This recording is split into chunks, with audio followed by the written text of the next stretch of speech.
Hello guys. इस episode के start होती है और हमें देखने के लिए मिलता है कि वो फायर वुमेन अभी भी काफ़ी ज़्यादा अग्रेसिव हो गई थी और इस बार एक बार फिर से वो आ चुकी होती इन लोगों के सामने पहले से काफ़ी ज़्यादा पावरफुल बन के और बहुत ही ज़्यादा गुस्से से अपनी फायर को चारों ही तरफ को फैला रही थी, जिससे कि वांग क्यूआर भी अब पीछे को हट जाती है। लेकिन वो लेडी लगातार काफ़ी सारे फायर स्लैशेस से अटैक कर रही होती है इन लोगों के ऊपर और बहुत ही ज़्यादा बुरे तरीके से वो हु यू हाओ और साथ ही स्नो गर्ल और साथ ही यहाँ पर वांग क्यूआर को पीछे हटा देती है। जिसके बाद हमें देखने के लिए मिलता है कि यहाँ पर जैसे ही वांग क्यूआर ये चीज़ नोटिस करती है तो वो ये कहने लगी थी कि इसकी फ़िज़िकल स्ट्रेंथ तो पहले से भी काफ़ी ज़्यादा बढ़ गई है हु यू हाओ, अब हमें क्या करना चाहिए। तभी हु यू हाओ अब यहाँ पर लिटिल स्नो गर्ल से कहने लग जाता है कि तुम्हें मेरी हेल्प करनी होगी। जिसके साथ ही वो यहाँ पर एक आइडिया के बारे में सोचती है और साथ ही काफ़ी ज़्यादा कॉन्फिडेंट भी वो नज़र आ रही थी। जिसके बाद वो काफ़ी तेज़ी के साथ उस जगह पर मौजूद आइस रिवर के अंदर छलांग लगा देती है और वो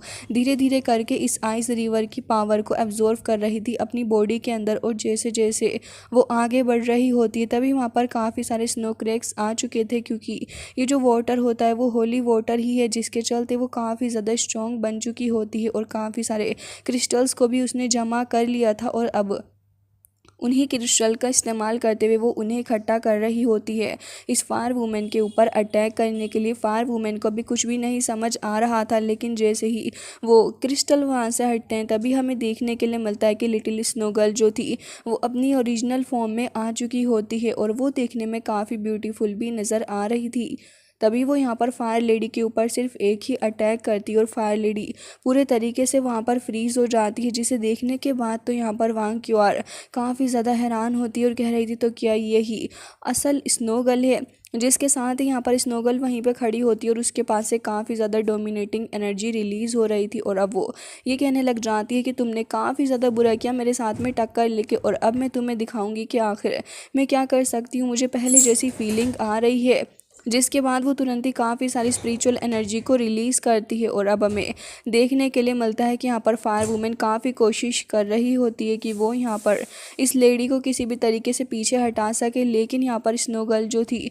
उसने अपनी पूरी पावर का इस्तेमाल किया होता है और साथ ही वांग क्यूआर अभी भी यही कह रही होती है कि क्या सच में ये लेडी ऐसे ही दिखती है। तभी यहाँ पर हु यू हाँ तो इसको ही देख रहा होता है। साथ ही यहाँ पर स्नो गर्ल काफ़ी ज़्यादा गुस्से से उसी फायर वुमेन को देख रही थी। जिसके बाद हम देखते हैं कि यहाँ पर स्नो वुमेन जो थी वो तुरंत ही अपनी पावर को एक बार फिर से गैदर करने लग जाती है और इमेंस अमाउंट के अंदर यहाँ पर काफ़ी सारी एनर्जी इकट्ठा हो रही थी, जो कि बिल्कुल ही अपोजिट होती है फायर वुमेन से। और गाइस हमें ये भी देखने के लिए मिलता है कि स्नो वुमेन का जो फर्स्ट अटैक था उस अटैक की वजह से यहाँ पर फायर वुमेन जो होती है वो पूरे तरीके से फ्रीज हो जाती है, लेकिन अभी भी यहाँ पर रुकने का नाम नहीं था हमारी स्नो वुमेन का और वो तुरंत ही यहाँ पर अटैक करती है और उसको यहाँ पर टुकड़े टुकड़े कर देती है और कह रही थी कि अभी तो तुम्हें कुछ ज़्यादा ही प्राउड फील हो रहा था ना अपने ऊपर। जिसके साथ ही वो फ्लावर जो था वो यहाँ पर काफ़ी बुरे तरीके से स्ट्रगल करने लग जाता है और उसे बिल्कुल भी विश्वास नहीं हो रहा था कि उसके सामने जो इतनी ज़्यादा इमेंस पावर खड़ी है, अभी अभी उसने उसे इतना ज़्यादा अंडर एस्टिमेट किया, साथ ही यहाँ पर ह्यूमिलिएट भी किया है। जिसके साथ ही हु यू हाओ को देखते हैं जो कि यहाँ पर कह रहा होता है कि अभी तुमने यहाँ पर उस फायर वुमेन को ख़त्म कर दिया, इस प्लांट को कुछ नहीं करो। लेकिन यहाँ पर स्नो वुमेन साफ साफ कहती है कि नहीं, इस बार मुझे अपने मन की करने दो और तुरंत ही यहाँ पर अपनी पावर को और भी ज़्यादा रिलीज़ करती है, जिससे कि यहाँ पर इस फ्लावर के ऊपर काफ़ी ज़्यादा अफेक्ट पड़ने लग जाता है। हु यू हाओ देख रहा होता है कि यहाँ पर स्नो वुमेन जो है वो धीरे धीरे करके रिकवर होने लग जाती है, बट जैसे ही वो हु यू हाओ की तरफ को पलट के देखती है तो एक बार फिर से वो लिटिल स्नो गर्ल वाले रूप के अंदर आ चुकी होती है और वापस से खिलखिलाते हुए वो यू हाओ के पास ही पहुँच जाती है और वापस उसकी कॉन्शियसनेस के अंदर भी चली गई थी। जिसके बाद ही हमें देखने के लिए मिलता है कि फ्लावर जो कि अब तक काफ़ी ज़्यादा अग्रेसिव था और काफ़ी रूड होकर भी बात कर रहा था, वो अब ये कहने लग जाता है कि तुमने इस टेस्ट को पास कर लिया है तो अब यहाँ पर तुम लोग एंटर कर सकते हो yin and yang eyes of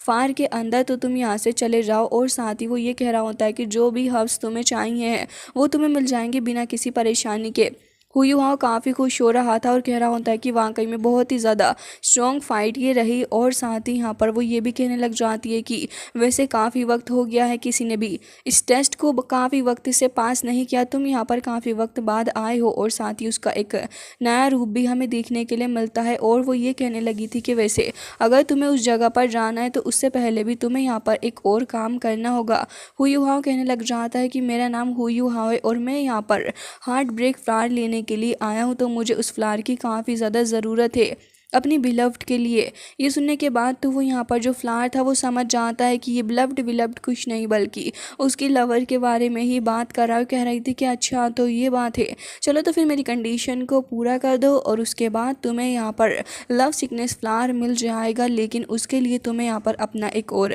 test देना होगा और इस टेस्ट को यहाँ पर सिंसियर हार्ट के साथ ही पूरा किया जा सकता है। तो मैं देखना चाहूँगी कि यहाँ पर ये जो फ्लावर है क्या तुम इसको पूरे तरीके से सॉल्व कर सकते हो। हुई हाव को देखते हैं जो कि समझ गया था कि अब अगर उसे आगे जाना है तो उसे किसी भी हालत में इस फ्लावर को खाना ही होगा। यू हाव बिल्कुल भी ना कुछ सोचे समझे उस फ्लावर को खा लेता है और जैसे ही वो उसकी बॉडी के अंदर अंदर एंटर करता है तभी वांग क्यूआन ये कहने लगी थी तुमने इसके बारे में सोचा क्यों नहीं, कम से कम एक बार पहले सोच तो लेते। लेकिन तभी हुई हाव ये कहने लग जाता है कि वांग दोंगार के लिए मैं कुछ भी करूँगा, भले ही कितनी ही ज़्यादा सीरियस सिचुएशन क्यों ना आ जाए, मैं बिल्कुल भी हार नहीं मान सकता हूँ और मैं उसके लिए कुछ भी करने के लिए रेडी हूँ। लेकिन जैसे ही वो ये बात कह कर चुकता है तभी वहाँ पर उसके सर में काफ़ी ज़्यादा पेन होने लग जाता है। वो नहीं समझ पा रहा था कि आखिर ऐसा क्यों हो रहा है। साथ ही उसकी आइज़ भी काफ़ी बुरे तरीके से हर्ट कर रही थी, जिसके साथ ही यहाँ पर हुई अभी कहने लग जाता है कि मुझे नहीं पता कि आखिर किस तरीके का ये हफ्ता। तो वांग क्यूआर को देखते हैं जो कि पहली बार इतनी ज़्यादा कंसर्न नज़र आ रही है, वो भी किसी और के लिए। और अब यहाँ पर उस फ्लावर को नालते देने लगी थी और कह रही होती है कि क्या तुम्हें बिल्कुल भी शर्म नहीं आती, तुमने यहाँ पर इसको ऐसा वैसा कोई भी फ्लावर दे दिया है और तुम इसे टेस्ट कहते हो, थोड़ी तो शर्म करो। लेकिन तभी यहाँ पर अपना हुई हाँ ये कहने लगा था कि ऐसा कुछ भी नहीं है, तुम्हें इसके बारे में परेशान होने की ज़रूरत नहीं, देखना होगा कि आखिर क्या हो रहा है। उसकी इंटरनल बॉडी हमें दिखाई जाती है जहाँ पर उसकी नर्व्स के अंदर काफ़ी तेज़ी के साथ यहाँ पर रेड टाइप की कोई चीज़ फ्लो हो रही थी और वो धीरे धीरे करके उसके ब्रेन के पास में भी पहुँच जाती है, जिसके बाद इमेंस अमाउंट में यहाँ पर काफ़ी ज़्यादा एनर्जी रिलीज़ होती है। और हुई हाँ की थर्ड आई को देखते हैं जो कि तुरंत ही एक्टिवेट हो चुकी थी, साथ यहाँ पर उसको कुछ और पावर्स भी मिली होती हैं। हुई हाव की थर्ड आई पूरे तरीके से एक्टिवेट हो जाती है, जिसके साथ ही यहाँ पर अवांग क्यूआर उसको देख रही थी और कह रही होती है कि क्या तुमने यहाँ पर अवेकनिंग कर ली है तुम्हारी ओरिजिनल बॉडी की, क्या तुम सच में एक मार्शल एम्परर बन गए हो। तभी हुई हाउस की तरफ को देख रहा होता और कह रहा था कि फ़िलहाल इसके बारे में अभी मैं श्योर नहीं और ना ही मुझे पता है कि यहाँ पर इस चीज़ का मतलब क्या है। फ़िलहाल जो भी हो मुझे इस बात से कोई भी लेना देना नहीं है और अब फ़िलहाल मुझे आगे बढ़ना होगा। जिसके साथ ही वो ब्रह्मांड के बारे में भी सोचने लग रहा था और कह रहा था कि मेरी पर्पल डीमन आई जो है वो अभी भी अपने फाइनल स्टेज के अंदर आ गई है और ये मुझे लगता है कि अपने आप में काफ़ी ज़्यादा खुशी की बात है। इससे ज़्यादा मुझे इसके बारे में अभी कुछ भी नहीं सोचना है। जिसके साथ इस फ्लावर को देखता है जो कि यहाँ पर काफ़ी ज़्यादा खुश नज़र आ रहा था। इवन वो ये कहने लग जाता है कि वेरी गुड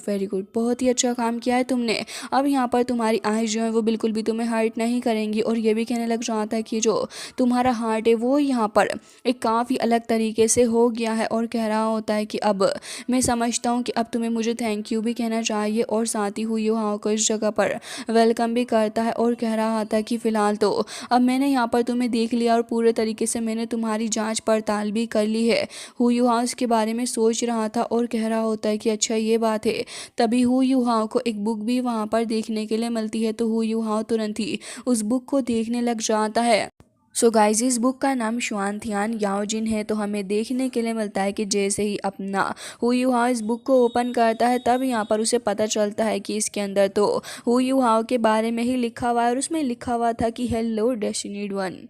तो तुम यहाँ आ ही गए। वैसे मेरा नाम तैंग सेन है और मैं तैंग मैन का फाउंडर हूँ। ये सुनते ही यहाँ पर अपना हुयुआओ काफ़ी ज़्यादा हैरान हो जाता है और अब यहाँ पर उस बुक के बारे में तैंग सेन ने कुछ इन्फॉर्मेशन दी थी कि ये बुक जो है वो काफ़ी ज़्यादा खास है, क्योंकि इसके अंदर तैंग सेन के टाइम के जितने भी खास प्रीशियस तरीके के मेडिसिनल हर्ब्स वगैरह थे और जो भी सीक्रेट मेथड वगैरह थे जो उसके टाइम पे यूज़ किए जाते थे वो इस बुक के अंदर मौजूद हैं।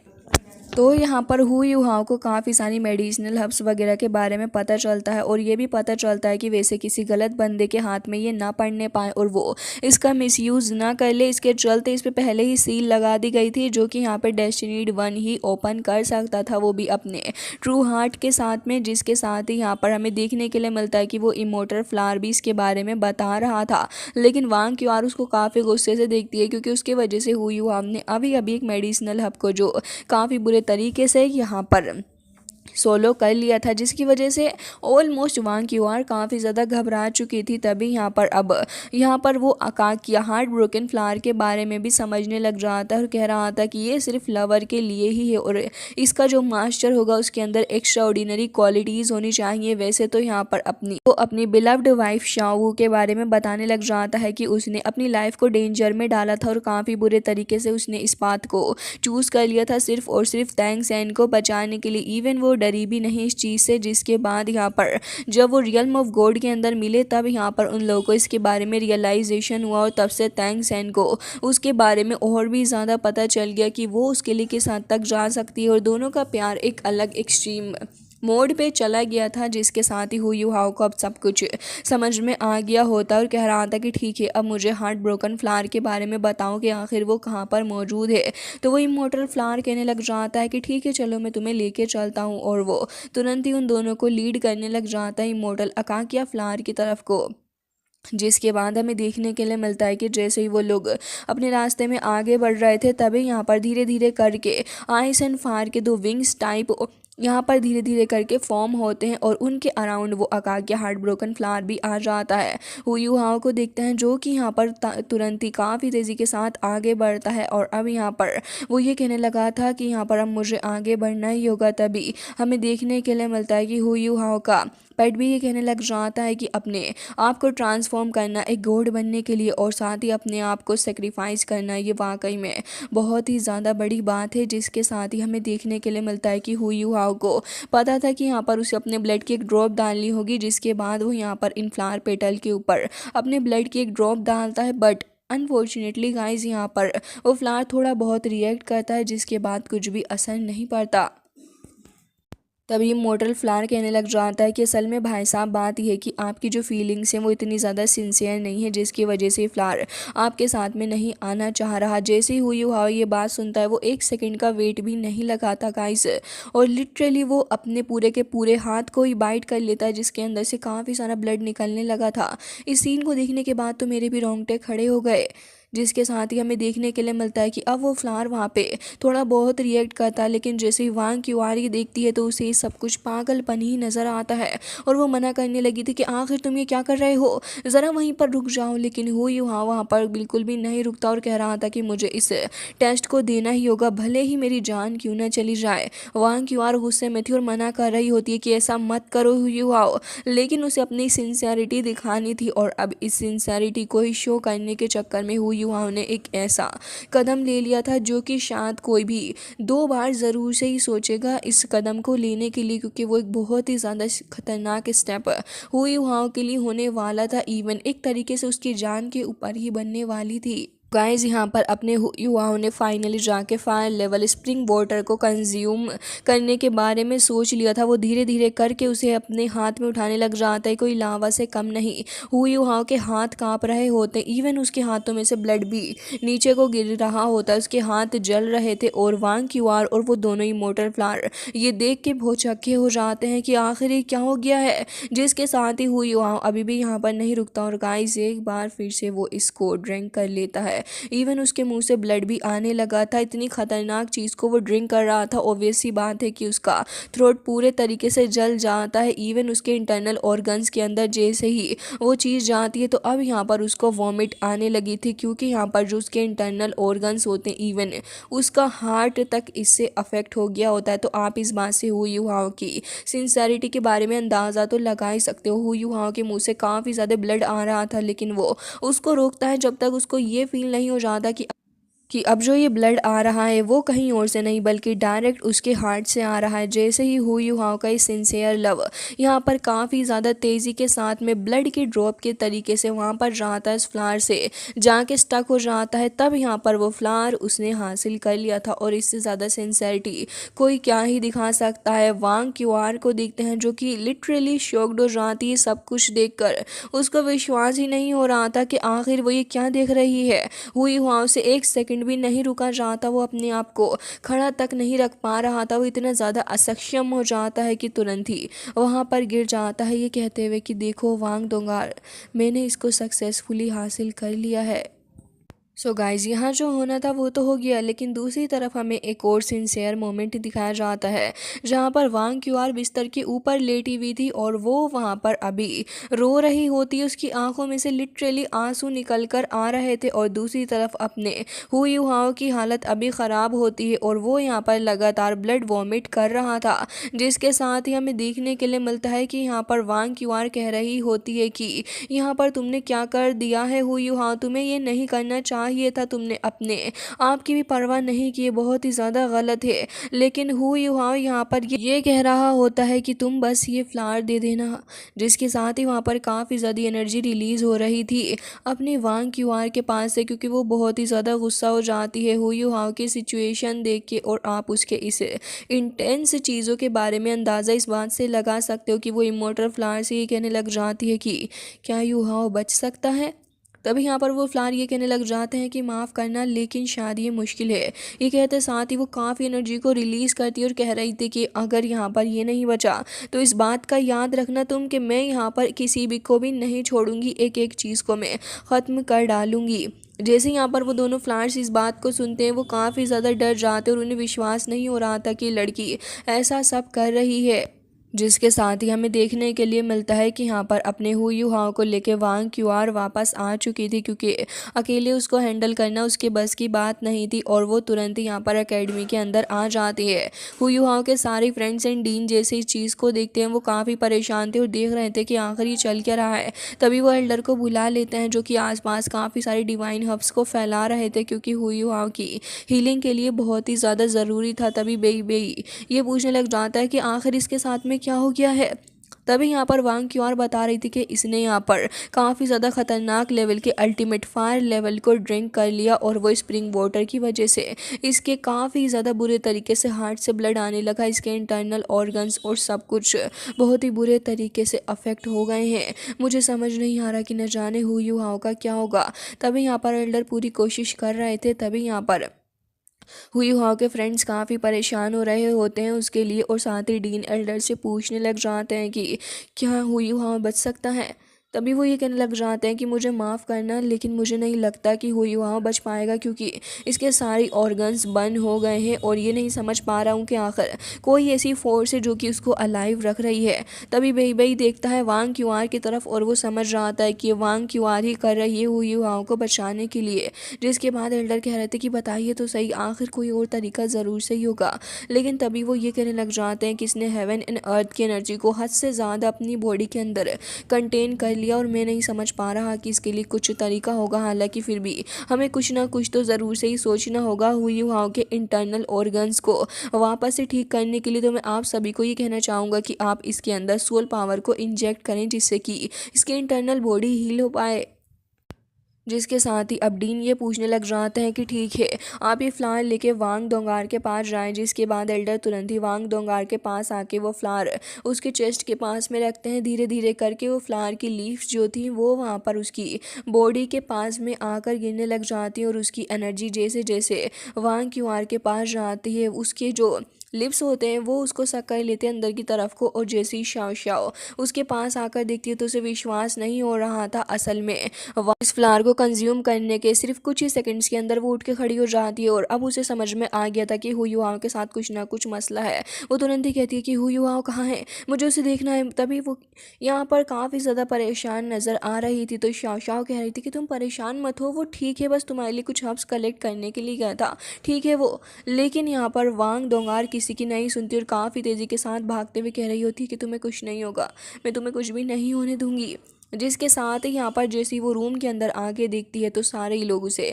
काफ़ी परेशान लग रहे थे और सभी के चेहरों ने ये जता दिया होता है कि हु यू हाओ बहुत ही बड़ी प्रॉब्लम में फंस गया है। जिसके साथ ही जैसे ही वो उसको देखती है तो उसकी आंखें जो होती हैं वो आंसुओं से भर जाती हैं। तुरंत ही उसके पास देखती है तो यहाँ पर उसकी थ्रोट से लेकर उसकी चेस्ट तक बहुत ही बुरे तरीके से अफेक्टेड हो चुकी होती है। वांग वांग दोंगार के आंसू थमने का नाम नहीं ले रहे थे। तभी यहाँ पर बेई कहता है कि वांग क्यूआन ने बचाया है हुई हाओ को। जिसके बाद वो सिंसियरली उसको थैंक्स भी करती है, लेकिन यहाँ पर हुई हाओ को देख के वो बहुत परेशान थी और कह रही होती है कि अब से मैं तुम्हारे साथ ही रहूँगी जब तक तुम बिल्कुल ठीक नहीं हो जाते। और उसके बाद हमें दिखाया जाता है कि रात का वक्त हो चुका था, वो अभी भी हुई हाओ के पास ही बैठी हुई होती और कह रही थी कि मैं तुम्हारी वाइफ हूँ और अब से मुझे तुम्हारा ख्याल रखना है हर एक पल, मैं तुम्हें कभी भी अकेला नहीं छोड़ूंगी। जिसके बाद वो अपने पुराने मोमेंट्स को याद करने लग जाती है कि जब इस एकेडमी के अंदर यहाँ पर उसकी एंट्री हुई थी, लेकिन हु यू हाओ को उसने बिल्कुल भी भाव नहीं दिया। धीरे धीरे करके हु यू हाओ उसके दिल में उतरने लगा और यहाँ पर हु यू हाओ कभी भी नहीं समझ पाया। हालांकि जब हु यू हाओ को इस चीज़ के बारे में रियलाइजेशन हुई थी तो वो अपने आप को एक फूल ही समझ रहा था। प्रेजेंट में वो उसका ख्याल रख रही होती है, उसके वुंड्स वगैरह को हील करने के लिए वो यहाँ पर हैंडकरचीफ से उसको काफ़ी ज़्यादा ठीक से साफ़ कर रही थी। और साथ ही हमें देखने के लिए मिलता है कि इस बार तो वांग क्यूआर इतनी ज़्यादा स्ट्रॉन्ग लेडी वो पहली बार बाहर साइड खड़ी हुई होती है। बाकी सारे फ्रेंड्स भी ऐसे ही बाहर देख रहे होते हैं कि आखिर इन दोनों का क्या चल रहा है, लेकिन यहाँ पर वो पूरे ही तरीके से डिवोटेड हो जाती है हु यू हाओ की तरफ को और अपने काफ़ी सारे दिन ऐसे ही निकाल देती है। वो उसे बातें बताया करती, उसके साथ 24 घंटे रहा करती और उसकी इंजरीज़ को भी हील करने के लिए पूरी कोशिश किया करती थी। इवन वो यहाँ पर ड्रिंक वगैरह भी करती, तब यहाँ पर हु यू हाओ को अपने लिप्स के थ्रू कुछ खाना वगैरह भी फीड करती थी, क्योंकि हु यू हाओ खुद से कुछ नहीं खा सकता था। हालांकि इसके बाद वो अपने सारे फाइनल मोमेंट्स को याद करती है जब हु यू हाओ ने उसको प्रपोज किया था और अभी भी उसी की तरफ को देख रही होती है। उस बात को याद करती है जब हु यू हाओ ने ये कहा था कि मैं अपनी सिंसेरिटी एक दिन तुम्हें ज़रूर से ही दिखाऊंगा और उस दिन तुम्हें रियलाइज़ हो जाएगा कि मैं अपनी जान देकर भी तुम्हें अपनी पूरी लाइफ तक प्रोटेक्ट करूँगा। सो गाइस, इसी के साथ आज का ये एपिसोड हो जाता है एंड कमेंट करके ज़रूर से ही बताइएगा कि आज का ये इमोशनल एपिसोड आपको कैसा लगा है। मिलते हैं नेक्स्ट वीडियो में, तब तक के लिए bye bye, take care of yourself.